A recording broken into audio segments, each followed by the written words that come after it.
later from Romans chapter 5, verse 19. Romans chapter 5, verse 19. Romans chapter 5, and verse 19. For as by one man's disobedience many were made sinners, so by the obedience of one shall many be made righteous. For as by one man's disobedience many were made sinners, so by the obedience of one shall many be made righteous. Today I want to talk from the subject, improving influence. All right, say the word now.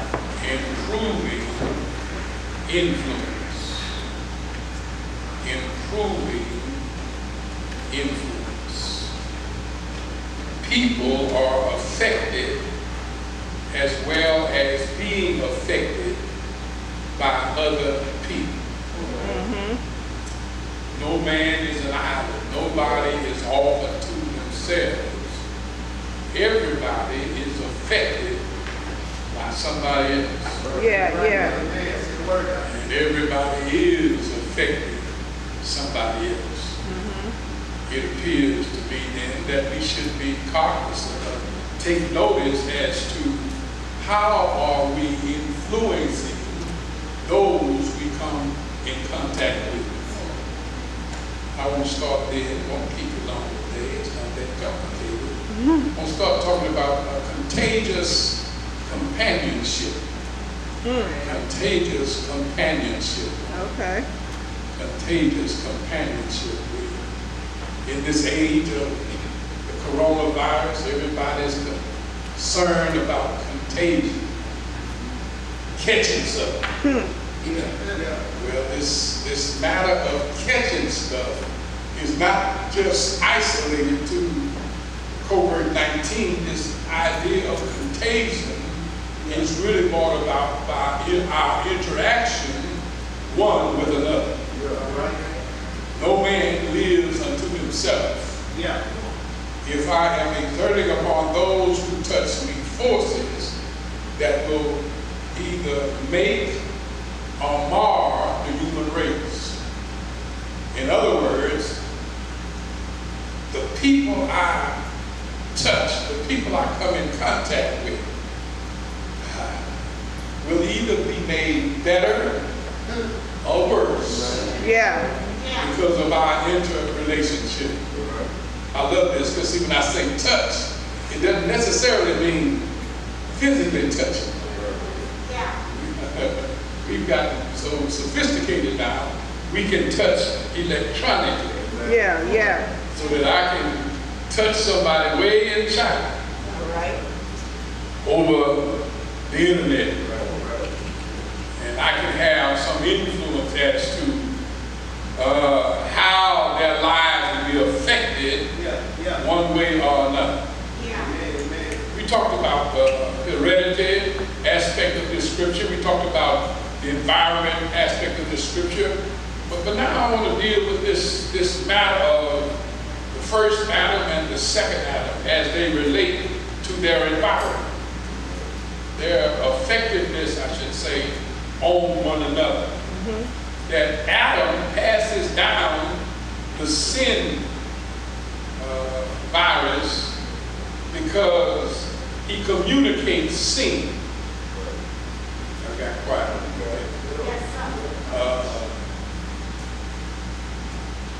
Eve was contacted.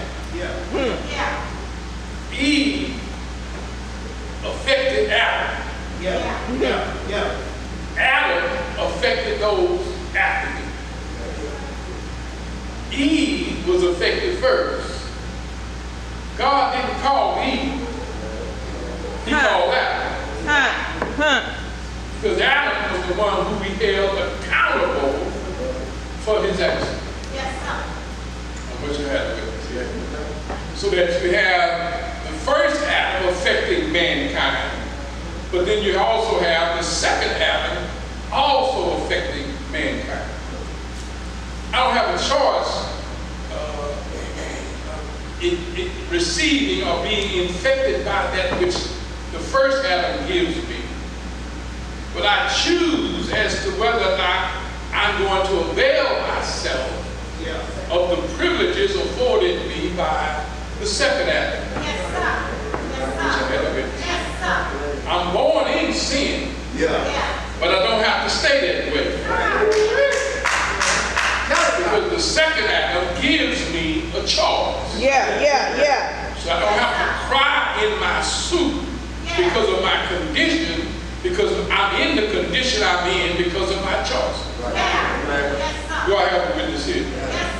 My influence is determined by my life. I will affect people according to the way I live. The way we live, move, and have our being. I wish I had a witness here. Will either draw people closer to God or drive people into a deeper darkness.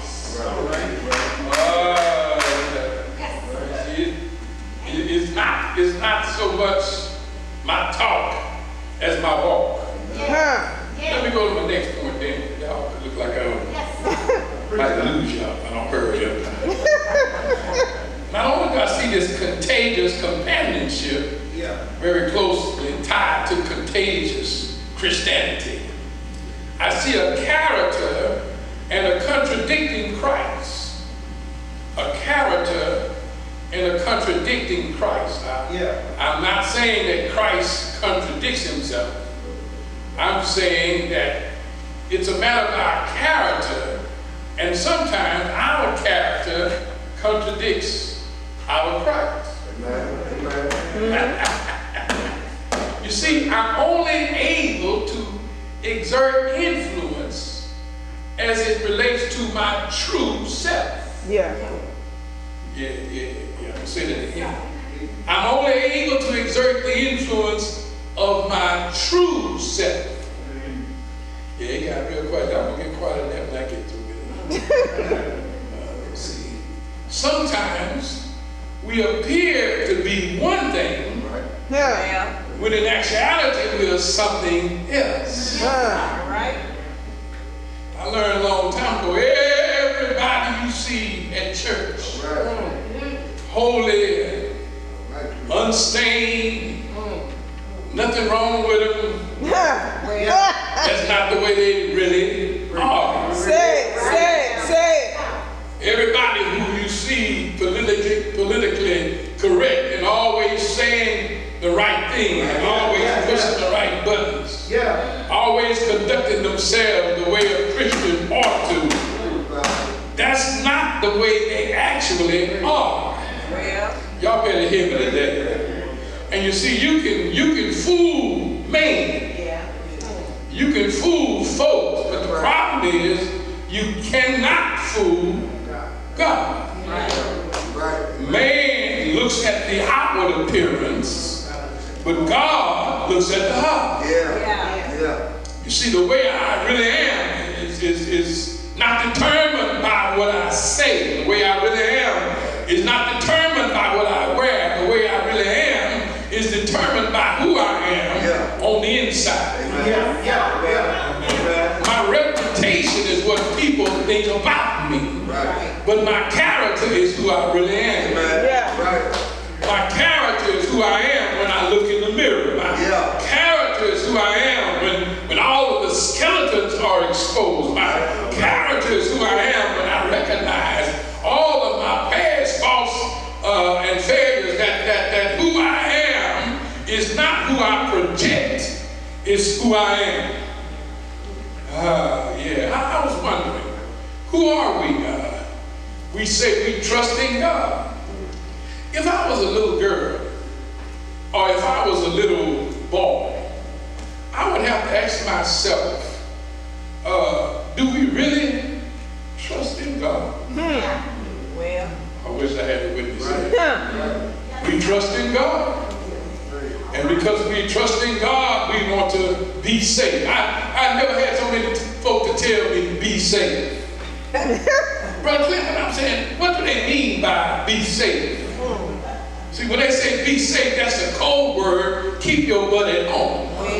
Yeah. I wish I had a witness here.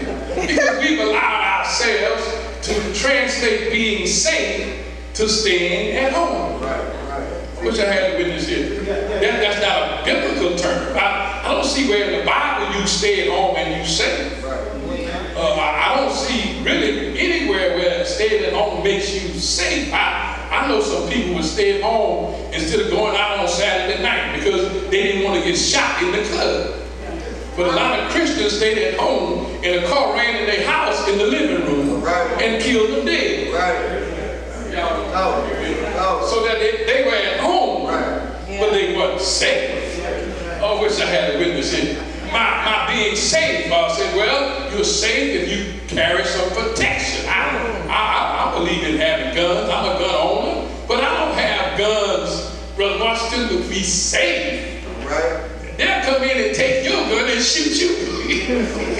Come on here, somebody, with your gun. So that doesn't mean having a weapon makes me safe.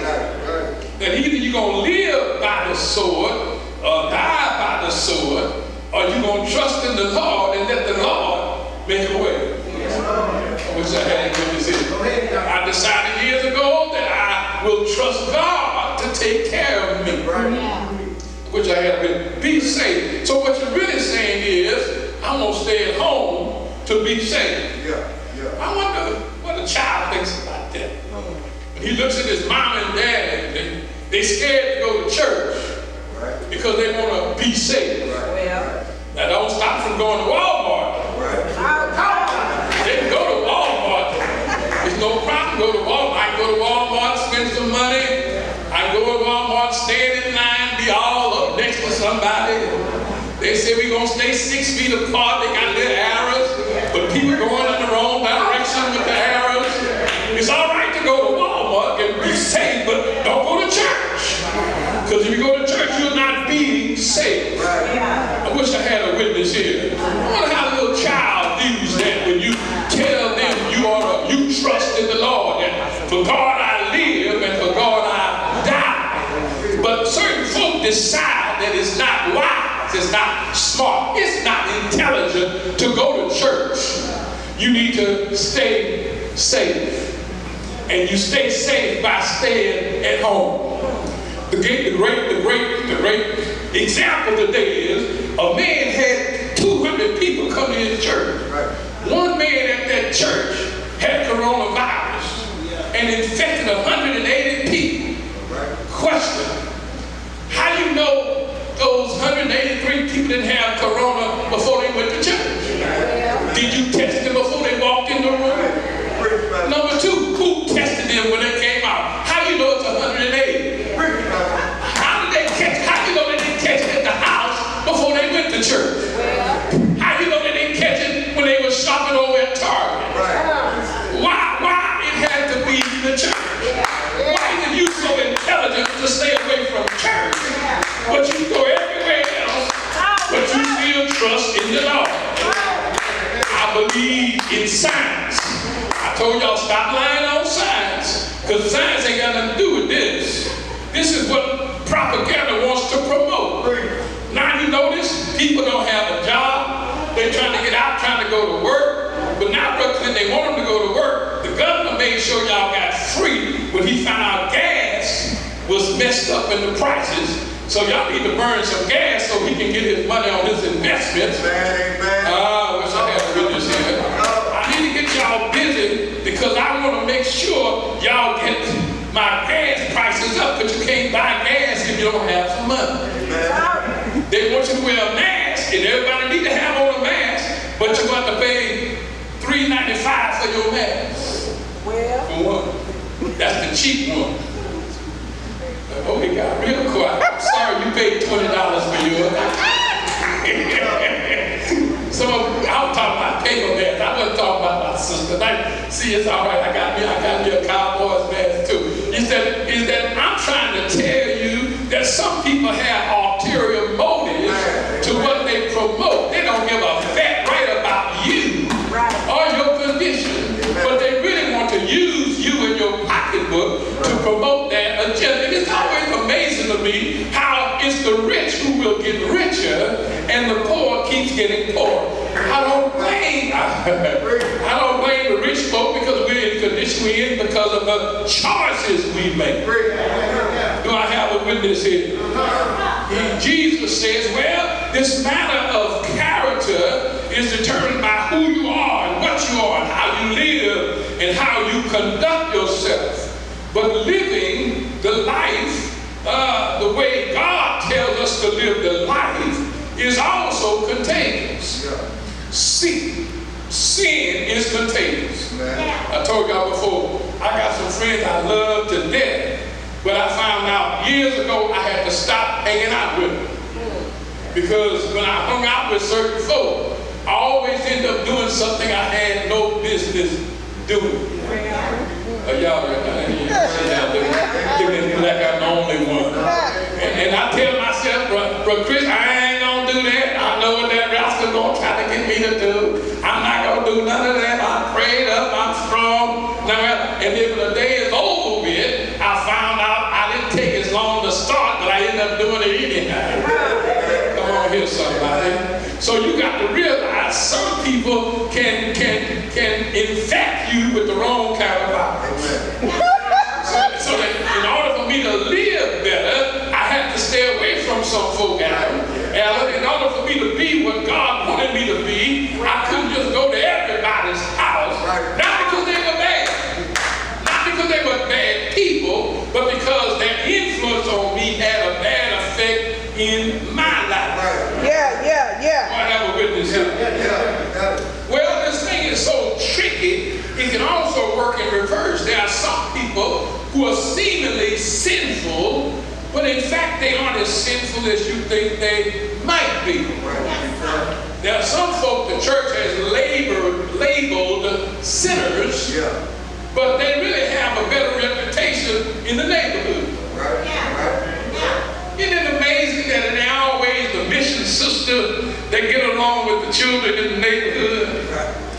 Sometimes it's the church folk who kicking them out their yard, tell them, you can't get that ball. I'm tired of your ball getting in my yard. Isn't it amazing how it's the church folk that can be so negative? They don't want to speak to folk because you got a beer in your hand on your front porch. I don't want to associate with folks like you. Isn't it amazing how it's the church folk who can always bring this negativism, but when you ask the neighborhood, those are the very people that are doing the most good. Those are the folk that feed the hungry. Those are the folk that's catering to the young folk. Those are the folk that's pulling the young folk aside and trying to give them life lessons. That really goes back to that statement I always make, that you're going to be surprised when you get to heaven, because you're going to see some folk you didn't expect would get there. Who's I had a witness here? So that I need to come to grips with, we don't have the last word as relates to who's got it and who don't have it. I might have this testing stuff, and again, that's a money thing, is that it's not the matter you need to test. The problem is what happens after you get the test. They say, well, they'll have the test, they got to decide, am I still contagious?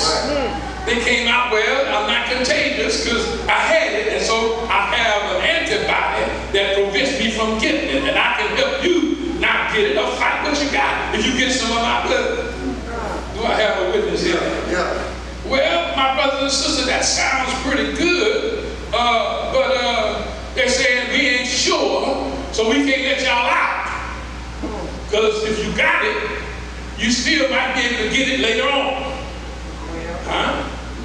So basically you're telling me if I take the test, I can find out whether I got it or not. But I'm still wake up like, I can still determine that if I got it, don't feel bad, he got it. if I got it, but if I got it, what am I going to do with it after they determine I have it? And if you don't know what you're going to do with it, why would I take the test in the first place?